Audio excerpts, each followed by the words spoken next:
Reflexión, debate y análisis para un relato cordial y amistoso. ¿En qué está pasando? Programa de coyuntura nacional e internacional, producido por el Instituto de Paz de la Universidad Distrital Francisco José de Caldas y PASUD. Escúchelo todos los miércoles de 8 a 9 de la noche en la UD 90.4 FM Estéreo.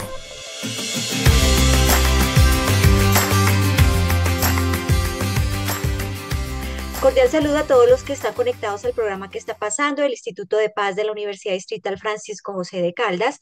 Mi nombre es Sonia Díaz Granados y junto con el investigador Luis Alfonso Bermúdez, coordinador de la línea Memoria, Violencia y Paz, le damos la bienvenida a este espacio de investigación, de análisis, de reflexión que se emite los miércoles de 8 a 9 de la noche por la U 90.4 FM Estéreo, emisora de nuestra institución educativa.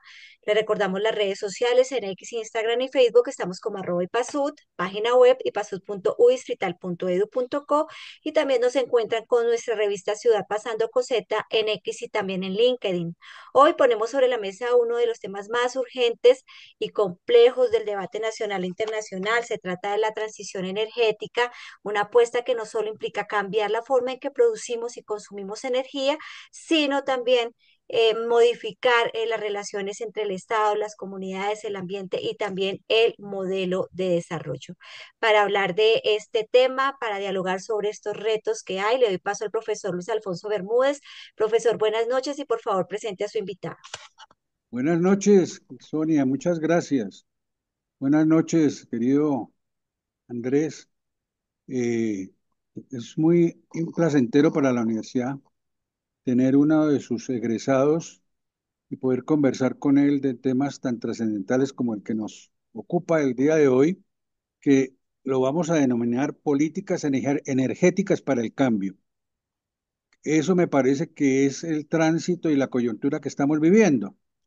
De tal manera que sea usted bienvenido. El profesor, el exministro es ingeniero eléctrico y doctor, y es un especialista en temas energéticos.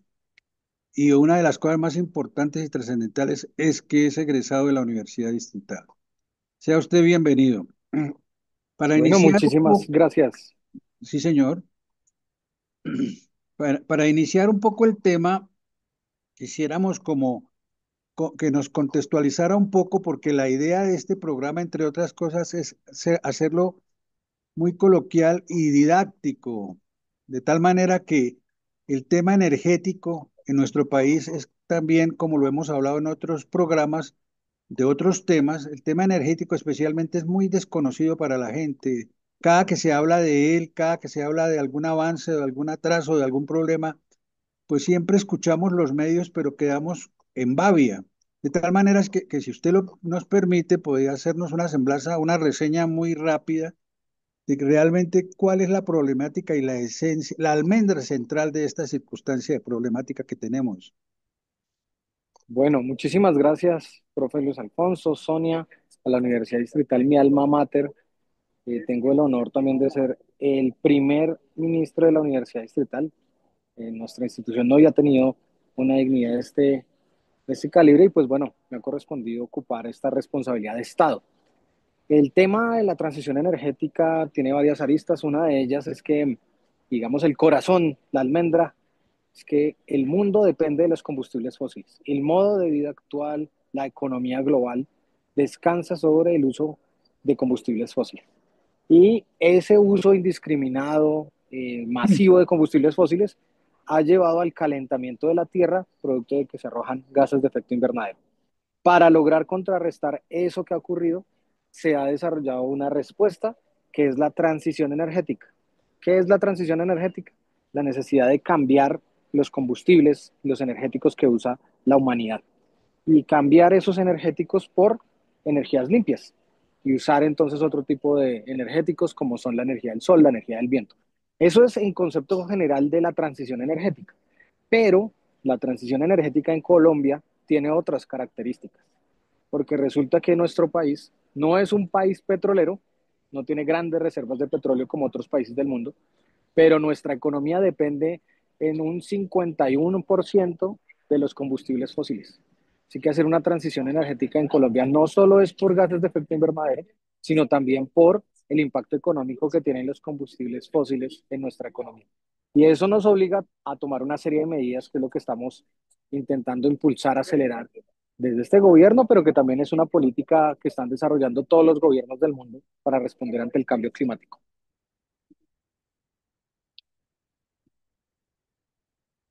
En ese orden de ideas, querido ministro, se habla de la erradicación de la pobreza energética.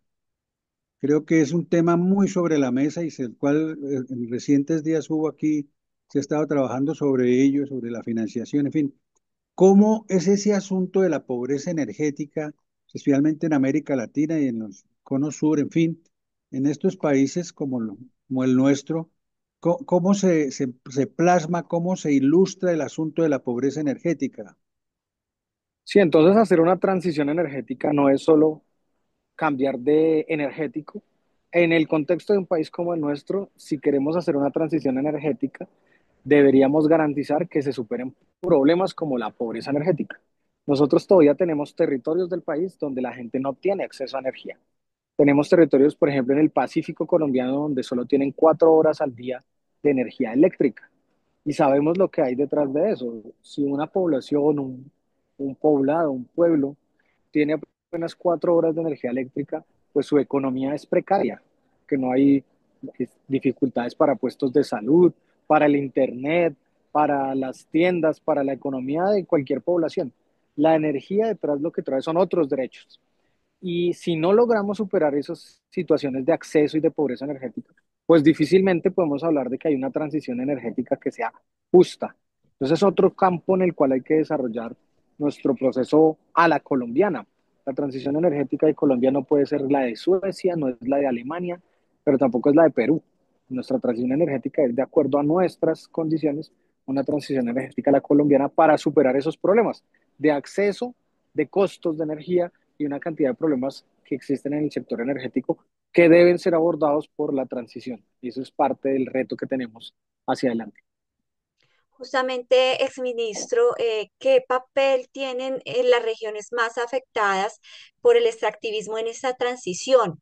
¿Se ha escuchado suficientemente a las comunidades indígenas, a los afrodescendientes, obviamente a la población campesina? ¿Y cómo se articula la transición energética, hablando de paz, con la paz territorial?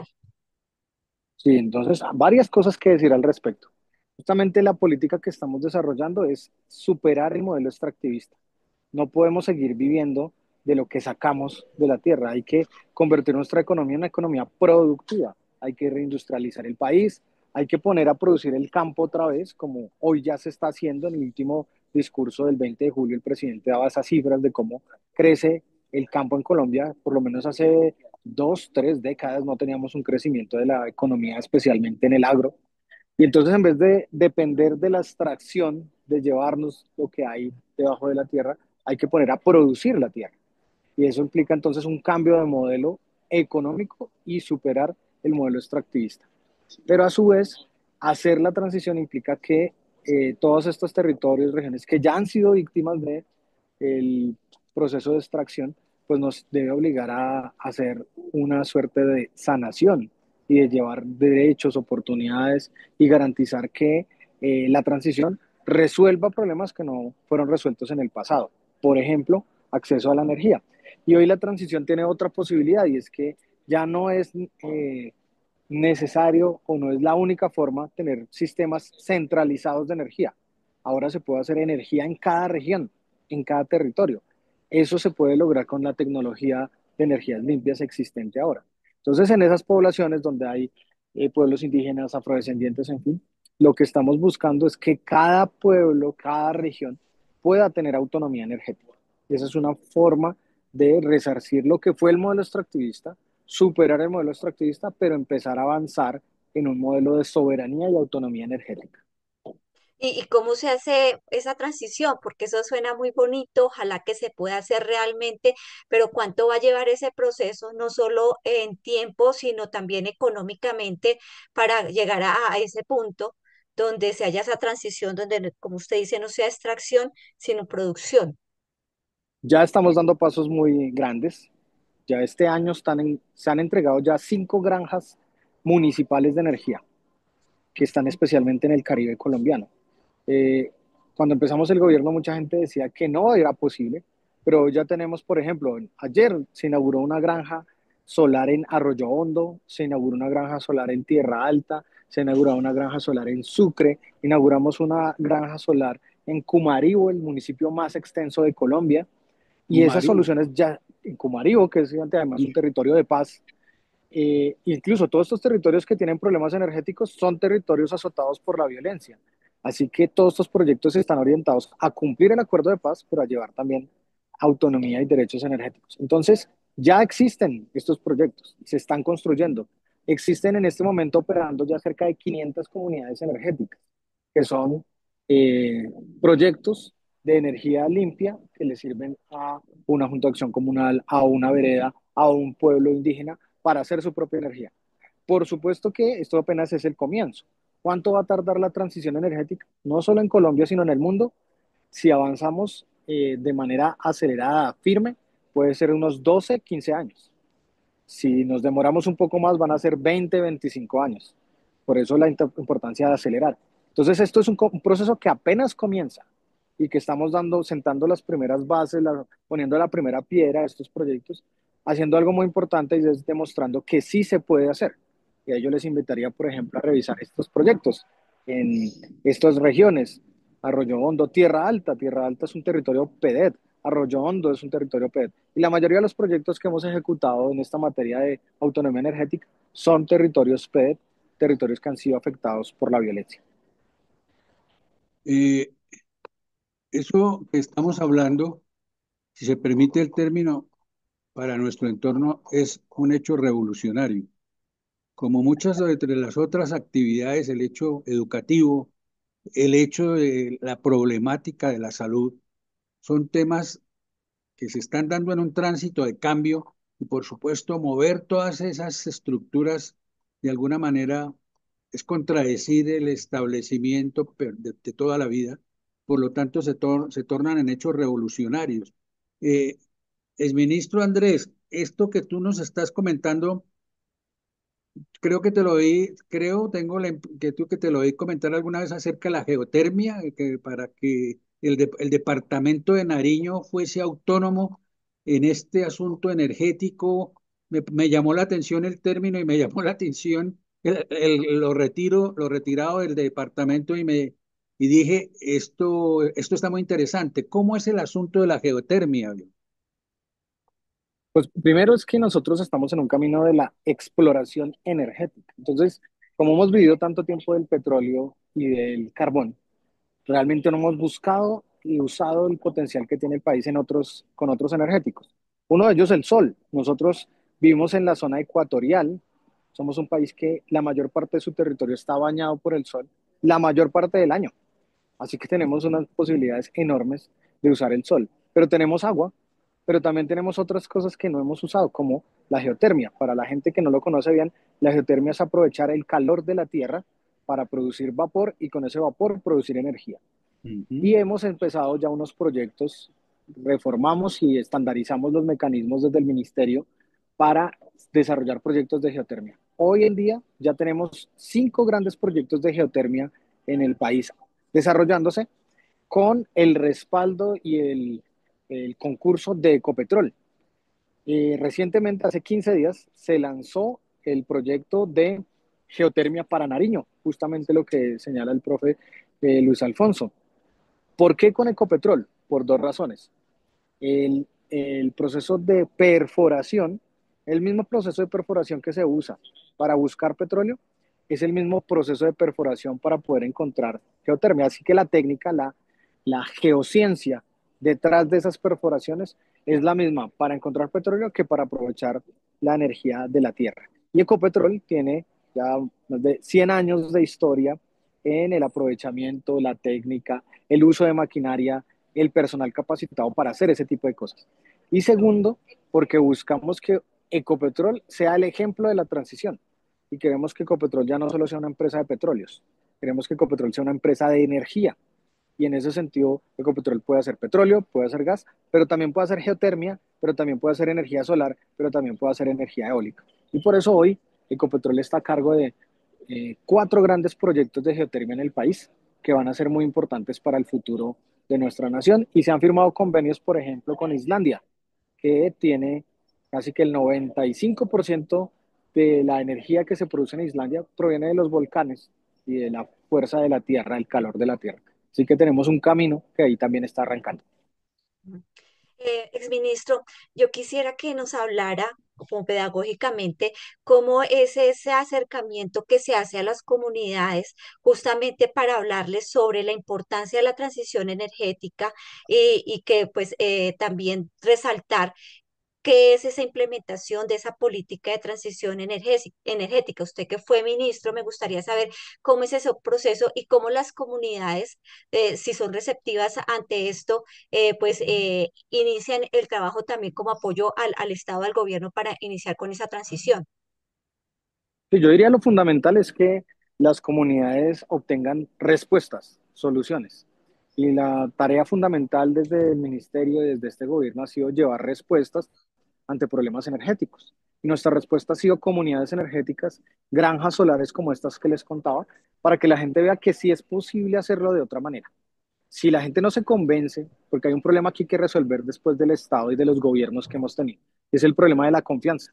Si la gente no confía en su gobierno, si no confía en que hay maneras de resolver estos problemas, pues no va a creer en la posibilidad de que haya una transición. Por eso lo primero que hay que hacer es llegar con respuestas, llegar con proyectos, llegar con alternativas. Y que en el marco de esas alternativas la gente se empiece también a capacitar. Muchos territorios no saben qué es la energía o únicamente lo han visto como un problema. ¿Cómo logramos que la gente se vincule, participe, se capacite y que empiece a ver que la energía, en vez de convertirse en un problema, puede ser una solución para las regiones, para los territorios? Y ahí, por ejemplo, nosotros desarrollamos una estrategia muy importante que se llamaba la Escuela de Transición Energética.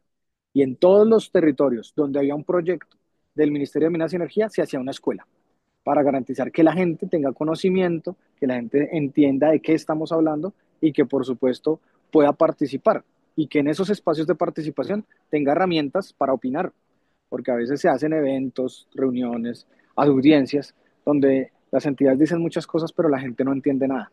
Y por eso una tarea es capacitar a la gente para que realmente entienda la información que el Estado le está brindando y así consolidar y mejorar las capacidades de los territorios y de las organizaciones, de la gente, para participar en la transición energética. Ese es un paso muy importante y ahí ya hay una experiencia muy avanzada desde este gobierno.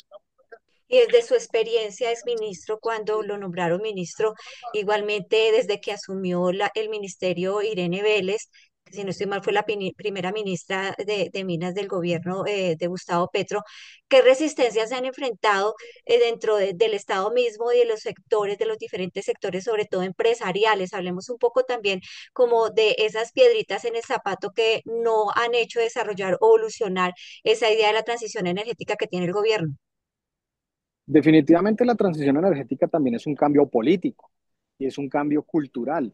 Y aquí una de las cosas que se había estado, digamos que era lo establecido históricamente, es que solo las empresas y los gremios podían opinar y podían orientar, por ejemplo, esto, la transición energética. Para ponerlo en términos muy gráficos, en el ministerio se recibía con tapete rojo a las petroleras, a las mineras, a las multinacionales, pero muy poco a las comunidades, a los territorios y había una clara orientación de cómo hacia qué lado estaban orientadas las políticas.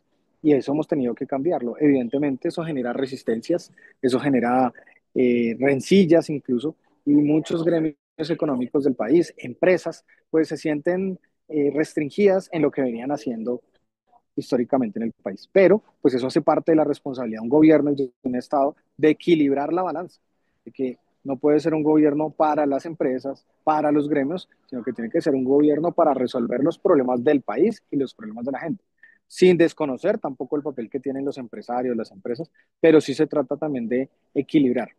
En el peor de los casos, hemos también vivido situaciones en las que empresarios, sectores económicos han presionado al gobierno, han presionado incluso a mí mismo durante mucho tiempo cuando está en el ejercicio de esos cargos, empiezan a presionarlo de diferentes maneras, presionarlo políticamente, presionarlo con medios de comunicación, con desinformación sobre lo que estamos intentando hacer y pues por eso esto es un cambio político, es una un debate político. Hay gente que quiere que la transición sea de una manera y otros queremos que la transición sea así, participativa y con la gente.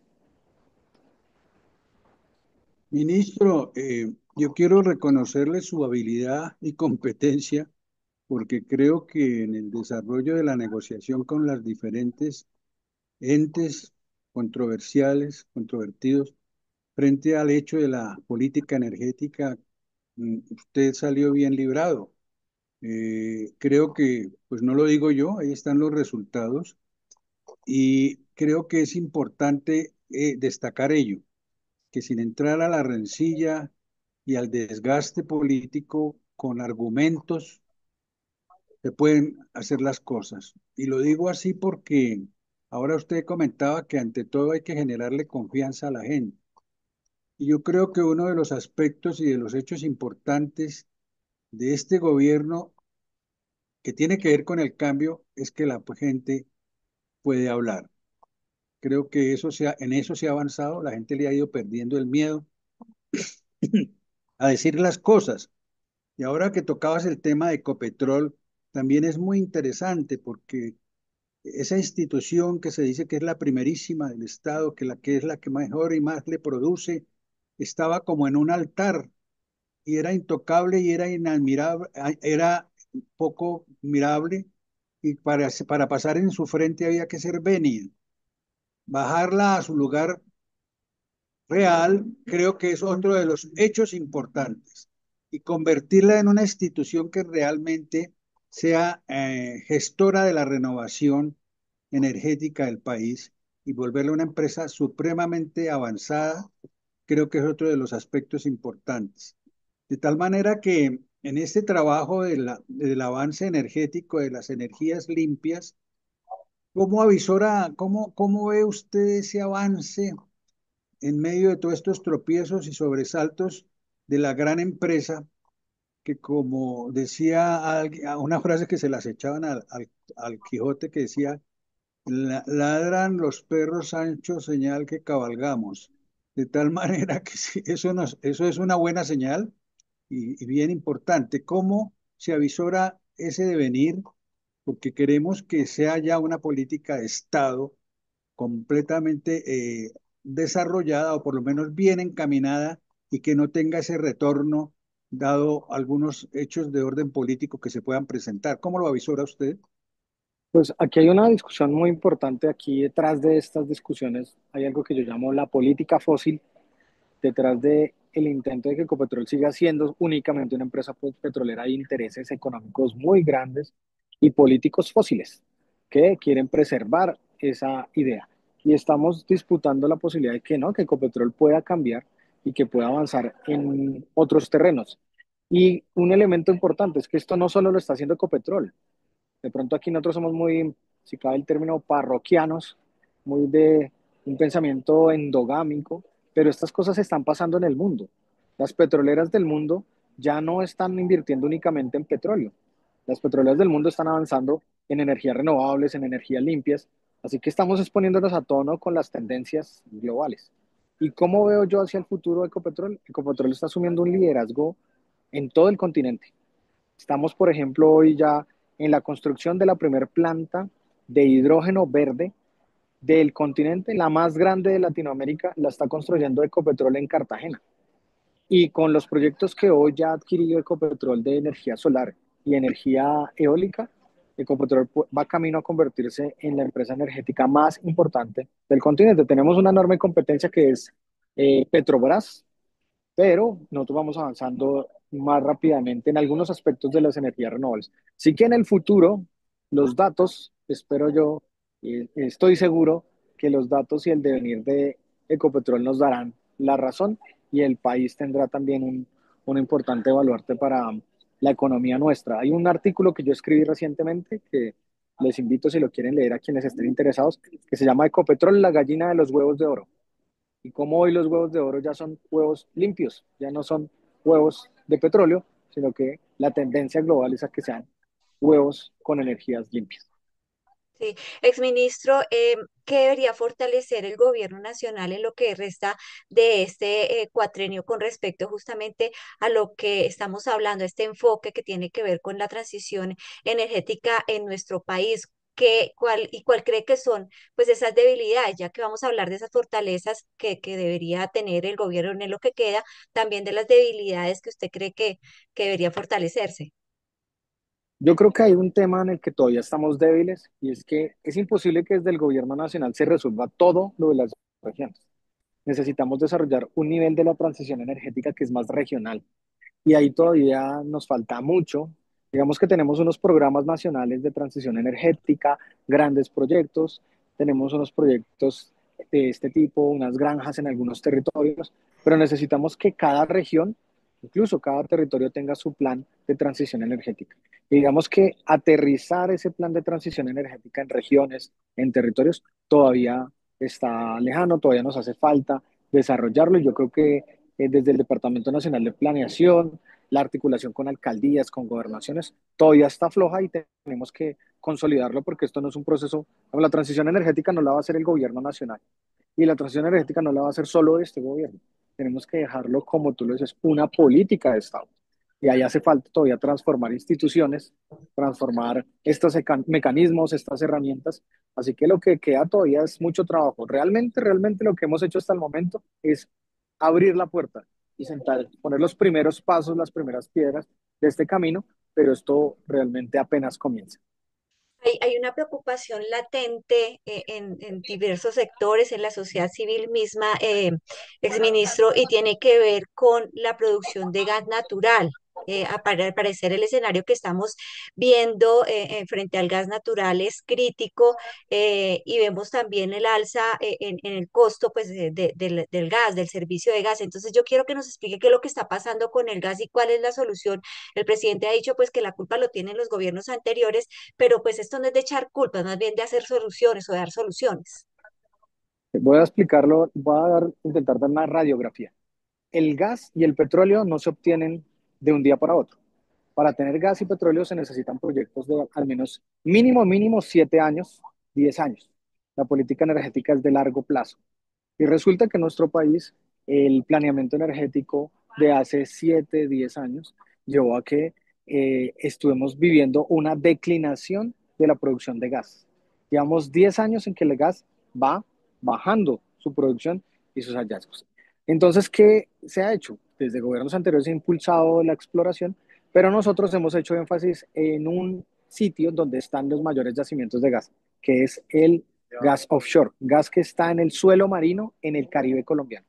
Y ahí hemos encontrado, para las cifras de la gente, 3 veces más gas del que encontramos en los 90. Es decir, Ujú. nosotros hemos vivido con el gas que encontramos en Cupiagua, que hemos encontrado en el Piedemonte, los últimos 30 años. Y resulta que en el Caribe colombiano ya encontramos 3 veces más gas. Con eso tenemos garantizado el gas hasta 2050. Es decir, cuando esperamos ya ni siquiera lo necesitemos. ¿Cuál es la situación entonces que estamos viviendo coyuntural? Como el gas está declinando y el gas que está en el Caribe, en el fondo marino, todavía no lo podemos poner en producción, vamos a vivir un periodo en el que tenemos que gestionarlo muy bien. Eso no es un problema de este gobierno, es un problema que ya venía y que lo que hemos intentado en este gobierno es acelerar los proyectos para que tengamos eficiencia energética. ¿Qué ha pasado? Que aprovechando esa situación, algunas empresas han enviado y han jugado con el mercado para dar una sensación de escasez. Y cuando hay escasez, se pueden subir los precios. Aquí estamos hablando de intereses económicos, en donde en medio de esta situación, en donde tenemos una dificultad mientras entra el gas que está a costa afuera, algunas empresas han querido aprovecharse y elevar costos. Esa es una realidad y la Superintendencia de Servicios Públicos ha tomado medidas. Por ejemplo, en el caso de Banti, se ha puesto una sanción y se le ha pedido que le devuelva la plata a la gente por los cobros injustificados que les hizo durante los meses de diciembre, enero y febrero. Así ¿Y se que hay está una haciendo, ministro? demostración. ¿Sí se está devolviendo la plata? Sí, ya están devolviéndole las facturas a los ciudadanos, pero eso es una demostración de que pues aplicaron mal sus cálculos, las medidas y que pues no podríamos decir en este caso específico que hubo mala fe, pero sí hay unos juegos de mercado donde no necesariamente es que no haya gas. Lo que pasa es que hay gente que se aprovecha cuando hay menores cantidades para jugar con los precios y obviamente subir sus utilidades. Y pues eso es algo que no se puede permitir. Esa es la situación que hemos vivido con el gas, pero con la entrada de estos proyectos, Colombia va a tener suficiencia energética hasta el 2050. ¿Y cuánto se va a hacer esa explotación? O sea, ¿cuánto está previsto? El cronograma que se ha venido adelantando, la idea es que esté en producción entre el 2028 y 2029. Así que nosotros ya estamos, el gas de 2025 está garantizado, así que tenemos que trabajar en soluciones, es parte de lo que tiene que hacer el ministro actual de Minas y Energía, Ecopetrol mismo. Tenemos que gestionar muy bien 2 años, 26 y 27.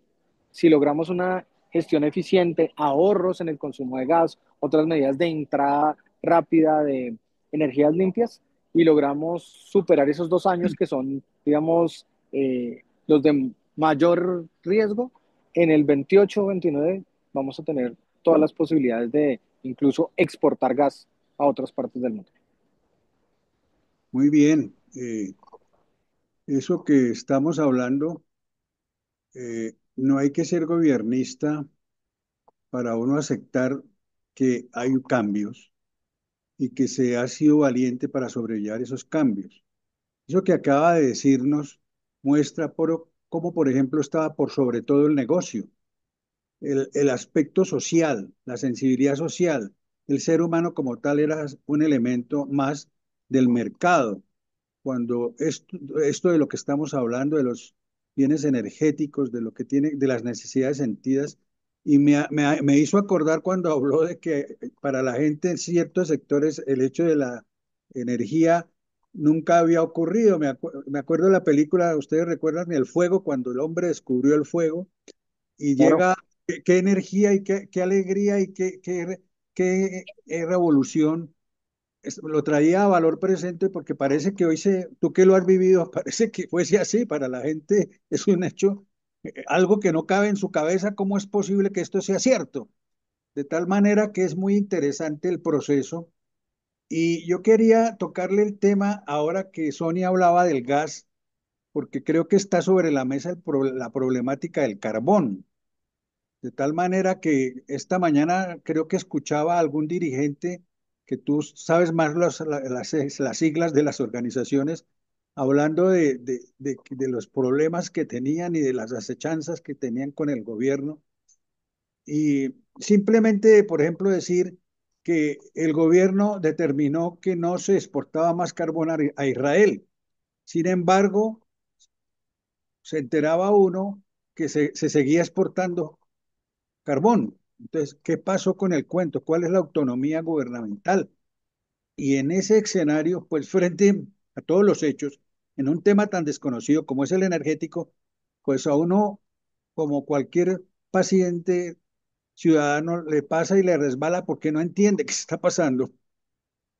¿Cómo es esa coyuntura, es ministro? pues primero, nosotros somos uno de los mayores exportadores de carbón del mundo. Nuestro, Nuestra exportación de carbón nos ubica como en uno de los, entre el segundo y tercer país con más exportaciones de carbón térmico al mundo. Esas exportaciones las hacemos a diferentes países, Turquía, Europa, y uno de esos países es Israel. Pero esa exportación no la hace el gobierno, no la hace el Estado directamente, la hacen empresas privadas que explotan y sacan ese carbón de nuestro territorio. ¿Cómo hacen esas empresas para sacar el petróleo? Pues resulta que en nuestro país, de tiempo atrás, ustedes habrán escuchado, tal vez algunos recordarán este término de unos gobiernos pasados que utilizaron la locomotora mineroenergética. Y lo que se hizo en nuestro país fue entregar concesiones mineras, en este caso de carbón, a diestra y siniestra. Y nosotros tenemos explotación de carbón concedido a 20, 30 años. Esas concesiones les dan la autorización para sacar el carbón y venderlo. Entonces no es que el Estado controle directamente la venta, sino que esa venta la hacen esas empresas. Ahora, ¿cuál es la situación del carbón? Pues que el mundo está haciendo transición energética y ya hay países que han decidido no comprarnos más carbón. Por ejemplo, Alemania, en Europa varios países, Inglaterra, varios países han decidido eliminar el carbón de sus matrices. Y entonces nosotros tenemos un producto que estamos vendiendo, pero ya hay compradores que han dicho, no les voy a volver a comprar. Nosotros tenemos que prepararnos porque va a ser un producto que vamos a dejar de vender. Y eso implica cambiar la economía y nuevamente hacer de nuestro país un país productivo en otros sectores. Así que esa tarea de cambiar nuestra economía tiene que ver todo con el carbón. Ahora, sobre la coyuntura específica de Israel, pues resulta que hay unos contratos de Ministro, esas empresas. discúlpeme, sí, para dejarlo seguir, Colombia le exporta a Israel el 60% del combustible, del carbón que ellos necesitan consumir. Sí, es más o menos el carbón que ellos consumen, 60% es colombiano, más o menos. Pero de nuestra producción, de la producción colombiana, está alrededor del 5%. Solo el 5% de nuestro carbón va a Israel y el resto va a otros destinos. Que ahí decían algunos que nosotros vamos a quebrar al país con esta medida. No, todavía queda un 95% que se puede vender a otros lugares. Y lo que estamos evitando es que ese carbón alimente el genocidio al pueblo palestino. Claro. Pero entonces, ¿qué pasa con la coyuntura actual? Que la decisión del gobierno es que el carbón colombiano no podría estar financiando ese genocidio. Sin embargo, como son empresas privadas y hay contratos anteriores, hay un tratado de libre comercio con Israel. Y esos contratos, esos mecanismos legales que existieron desde el pasado, se estableció en el decreto de prohibición de exportaciones que si se tenían ya contratos de tiempo atrás, pues debían respetarse. Y por esa vía es que han seguido exportando carbón a Israel. ¿Qué estamos haciendo? El presidente lo ha anunciado. Primero, demandar el Tratado de Libre Comercio por la violación de los derechos humanos, por violación del derecho internacional humanitario y usar unas cláusulas que están en el Tratado de Libre Comercio para decir que no se puede seguir entregando usando esa cláusula ese carbón a Israel. Y por otra parte, yo mismo, con representantes de nuestra bancada en el Congreso de la República, el Pacto Histórico, organizaciones y plataformas por Palestina, trabajamos un proyecto de ley para llevar al Congreso y entonces elevar esa medida de un decreto del gobierno, elevarla a una ley que permita que por respeto y amparo a los derechos internacional humanitario no se siga entregando carbón para el genocidio en Palestina. Esa es la situación coyuntural. Pero en este momento no se está exportando, Sí, esas empresas, que es lo que el presidente denunciaba, usando esa cláusula, por ahí se está colando carbón. es decir, se necesita el proyecto de ley para evitar que se siga importando a Israel, exportando, No solo perdón. no solo el proyecto de ley, sino que, por ejemplo, demandar el Tratado de Libre Comercio puede ser una medida. Mm. Claro. Tocando varios aspectos, y hay uno muy central del cual se ha especulado y con el cual se ha sufrido mucho, es el famoso fondo de los combustibles, ministro, el fondo Así es. de la gasolina. A todos los sectores parece que les hubiese afectado. ¿Cómo es fácil, entendible, que usted nos diga, mire, es que esto fue así, así, así, que se creó un fondo, que nunca hubo, lo fondearon, en fin? ¿Cómo es realmente la verdad de este asunto? Bueno, ese fondo se creó para que, como lo que nosotros hacemos es producir diésel y gasolina. Para producir ese diésel y gasolina a veces hay que importar combustible de otros países para las refinerías. Pero a veces en el mercado internacional ese combustible que importamos es muy costoso y entonces se pueden vivir sobrecostos de la producción de diésel y gasolina para nuestro país. Para evitar que eso llevara a unas fluctuaciones muy grandes en el precio del consumidor, se creó este fondo de estabilización. Pero lo que ha resultado es que paulatinamente el costo de importar es mayor y mayor y mayor y eso ha generado que se creen unas deudas, unos déficits. Y el gobierno anterior nos dejó un déficit de casi 70 billones de pesos para pagar esos combustibles. Lo que hay de fondo es que si nosotros queremos hacer transición energética y queremos avanzar hacia energías limpias, pues ¿cómo podemos estar subsidiando diésel y gasolina? Esa es una tarea pendiente. Hay que ir desmontando, no solo pagando la deuda, que ya se ha venido pagando, este gobierno ha pagado la deuda, sino que hay que ir desmontando el subsidio. Y por eso lo que se hizo fue ir desmontando el subsidio de gasolina, que ya hoy no existe subsidio sobre la gasolina, cualquier ciudadano cuando va a tanquear, entonces tiene que tanquear al valor, al precio que es ese combustible. En el diésel todavía no se ha podido porque es que resulta que hay algunas actividades económicas del país que dependen de ese combustible. Por ejemplo, la agricultura. Si se sube el diésel, el transporte de carga, los camiones van a ser más costosos y eso podría llevar a incrementar los precios de los alimentos. Y tuvimos el año pasado un paro camionero precisamente por esa situación. Entonces, lo que el gobierno ha venido haciendo es implementando medidas diferenciales. Esta semana, la medida que se ha venido anunciando, que la veníamos trabajando desde el ministerio cuando yo estaba, es quitarle el subsidio a camionetas de alta gama, a vehículos diplomáticos y a una serie de vehículos que podrían pagar el combustible. En vez de que el Estado le esté pagando parte de ese combustible, pues quien tiene el vehículo de alta gama tiene para pagar la gasolina o el diésel. Eso es lo que está en marcha y se ha ido desmontando porque es una deuda importantísima para el Estado, pero además va en contravía de lo que quería hacer la transición energética. O sea, en vez de subsidiar combustibles fósiles, deberíamos subsidiar vehículos eléctricos. Hacia allá deberíamos ir. O sea, nos pasó como cuando el papá le abría a uno una cuenta de ahorros y resulta que uno iba a retirar, pero no le habían abonado a la cuenta y le tocaba a uno devolverse, meterse la mano al drill. Es Le un iba a poco, sacar plata y le cobraban. claro, esa es la explicación y es importante que la gente lo sepa, ¿no? Porque al fin y al cabo la gente era paciente y partía de que estaban haciéndole la tarea y, y en esa circunstancia por hoy tiene que hoy pagar el valor real del combustible, ¿cierto? Porque eso no fue Así posible. es.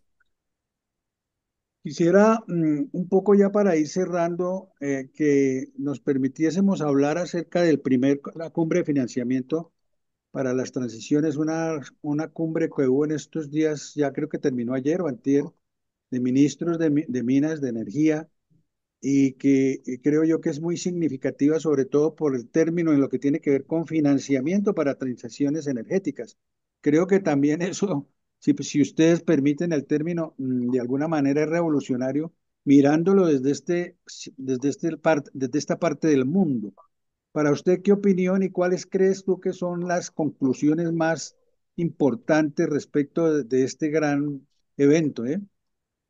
Sí, eso ya lo veníamos trabajando de tiempo atrás, pero tiene que ver con algo importante. Colombia, el presidente Gustavo Petro hoy es presidente de la CELAC, que es la articulación y el espacio de encuentro de los gobiernos latinoamericanos y del Caribe. En esa presidencia, el énfasis que se ha decidido para el ejercicio de esa responsabilidad por parte de Colombia ha sido enfrentar el cambio climático y sacar la transición energética adelante. Esa tarea de sacar adelante la transición energética implica ponernos de acuerdo como continente, porque Latinoamérica tiene la riqueza que hoy el mundo necesita para hacer la transición. Colombia tiene todo, pero también Ecuador tiene de todo, Venezuela, Chile, Argentina. Si nos unimos como países, podemos ser una potencia en el marco de la transición energética global. Pero esto también surge preparatoria a una reunión más que va a ser muy importante, y es la cumbre CELAC con China y la cumbre CELAC con Europa. ¿Cuál ha sido el objetivo y las principales conclusiones? Que logremos ponernos de acuerdo como países en una propuesta de transición para llevar a los otros países y bloques en el mundo para que se pueda financiar la transición.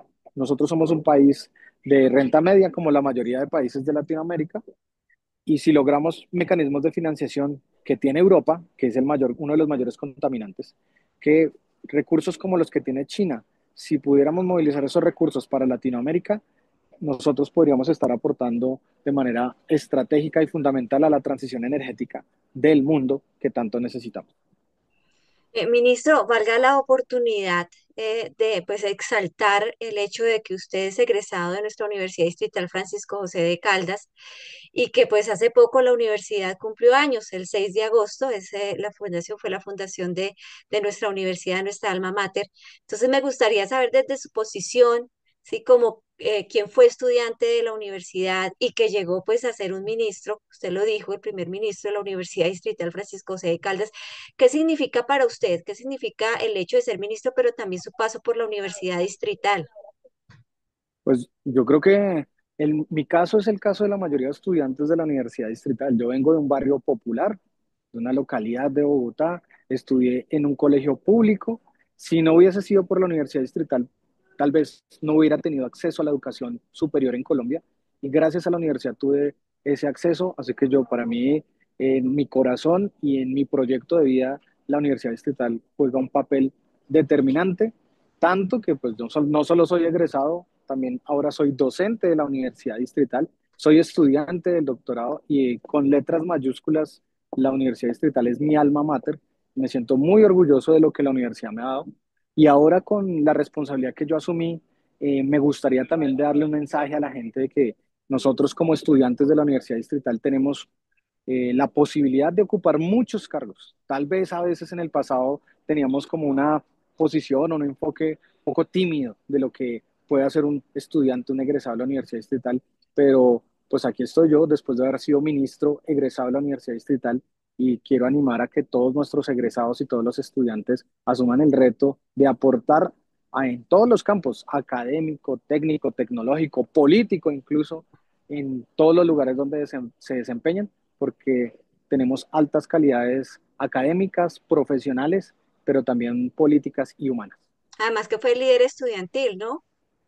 Sí, yo fui representante del Consejo Superior de la Universidad Distrital, fui dirigente estudiantil, muchos años Y tiraba trabajando pues piedra, por los derechos de y estudiantiles. tiraba piedra, profesor. Muy bien. Ah, ahí estábamos luchando por las matrículas, por el cambio de estatutos que ahora ya se ha garantizado. Entonces, pues llevamos mucho tiempo caminando. ¿Qué papel, exministro, deben jugar las universidades? Pero también hablemos de los movimientos sociales, de la ciudadanía en general en cuanto a esa transición que plantea el gobierno actual de que sea verdaderamente justa, hablando de la transición energética. Sí, pues en especial la universidad, no cualquier universidad, la Universidad Distrital, es la Universidad de Bogotá, y tenemos mucho que aportar profesionalmente, técnicamente, pero también políticamente para que Bogotá avance en transición energética. Así que ahí está todo el camino por delante para que nosotros logremos como universidad y como profesionales incidir en el proceso de transición de una ciudad que es la capital del país.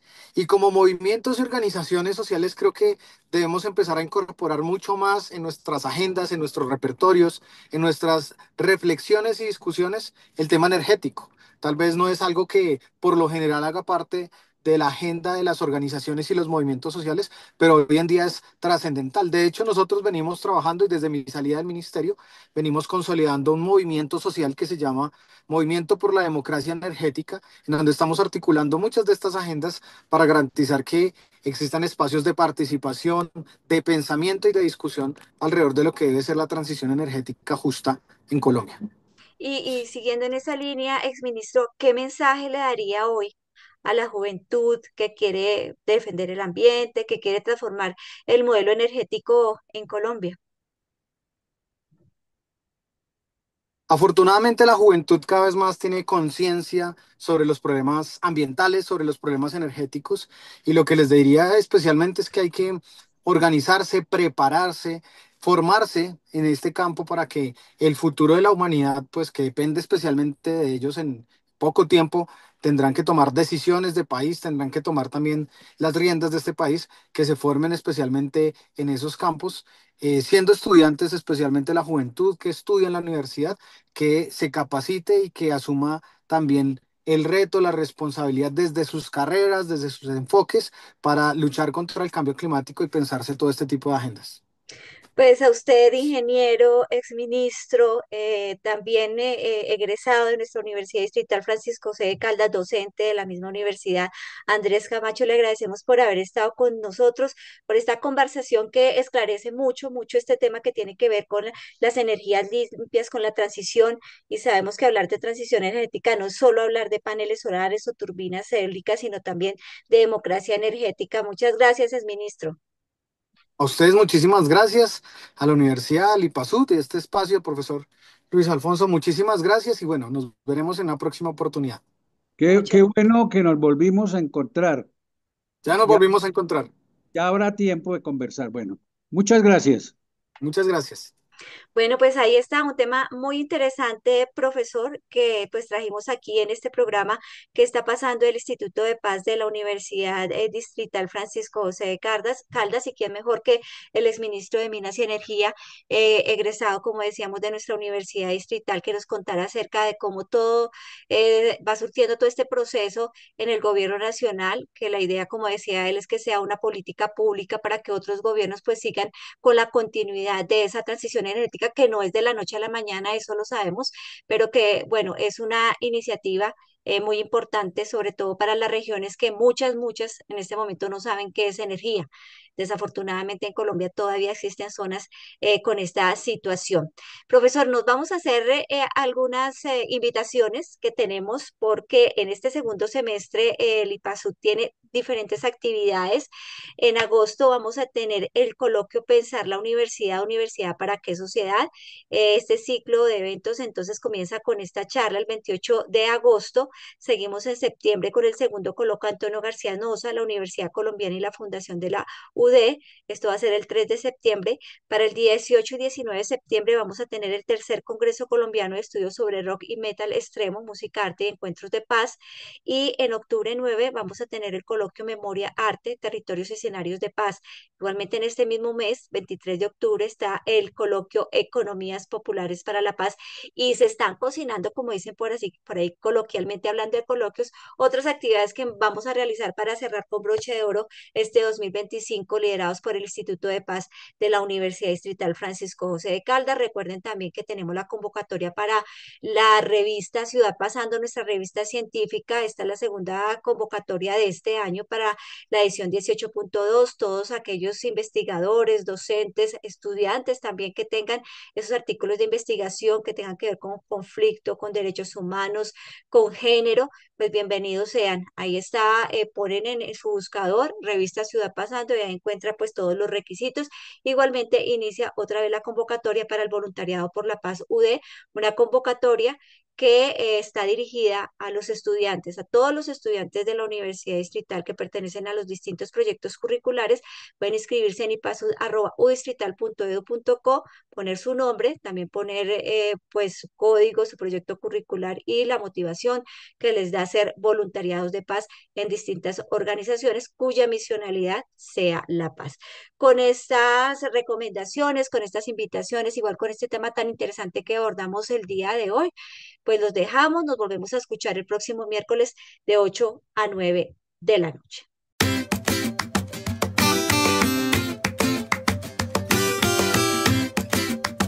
Reflexión, debate y análisis para un relato cordial y amistoso. ¿En qué está pasando? Programa de coyuntura nacional e internacional, producido por el Instituto de Paz de la Universidad Distrital Francisco José de Caldas y PASUD. Escúchelo todos los miércoles de 8 a 9 de la noche en la UD 90.4 FM Estéreo.